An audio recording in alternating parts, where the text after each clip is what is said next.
School when I was about 5 was amazing because I was absolutely top of every class, well, top of my class, and I was reading in front of people and I thought of myself as being unbelievably intelligent. And then when I was 6, they realised that I hadn't been reading at all and that my mum read to me all the time. We had lots of books at home and I'd memorised them. And it was only when somebody finally gave me a book that my mum hadn't read me that they realised that I hadn't been reading at all and couldn't read at all. So when I was 6, I went from being the top of the class to the absolute bottom of the class. And I still remember what a shock that was. And I still remember how I saw myself completely differently from that moment. I was really, really lucky. I was at a brilliant state primary school. And also my brother had been there before and he'd been diagnosed with dyslexia, so they'd already dealt with him. And the teachers there said to my parents, you need to find a carrot to dangle in front of Keira. There's no reason that she shouldn't be able to read and there's no reason that she shouldn't be able to, do well at school, but you need to find a carrot. And really fortunately for me, I wanted to act. So it was my head teacher, who was a brilliant man called David Cooper, who said to my mum, if she wants to act, then you let her act, but she's only allowed to do it if her grades either stay the same or go up. If she drops a grade, then you take the carrot away. I think I've always been very creative. It was art, it was drama, it was music.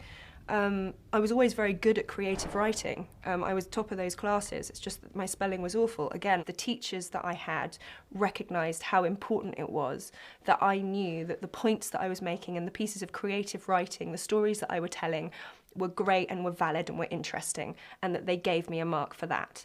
And that the spelling and the punctuation was entirely different. Because when you split them up, you're not saying you're not intelligent enough. What you're saying is, hey, you're not very good at this bit, and that's fine. That's fine.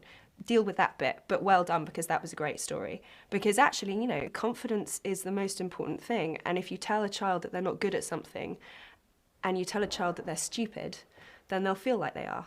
And so I think it's really important to say you're not stupid.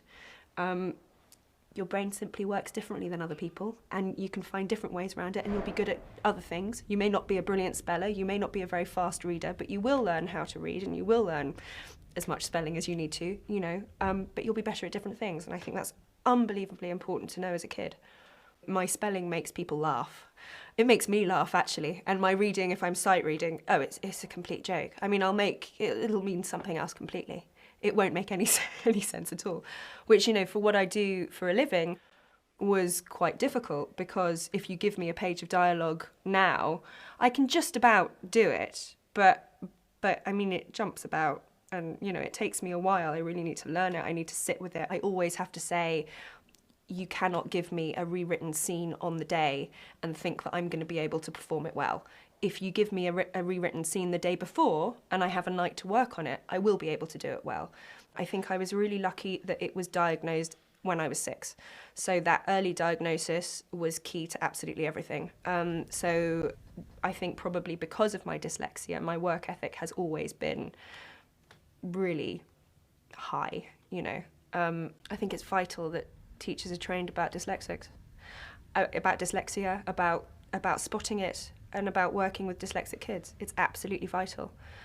Because the world is changing, and imagination is key to everything, and there's going to be a lot of kids whose potential are lost unless we train our teachers to effectively teach them.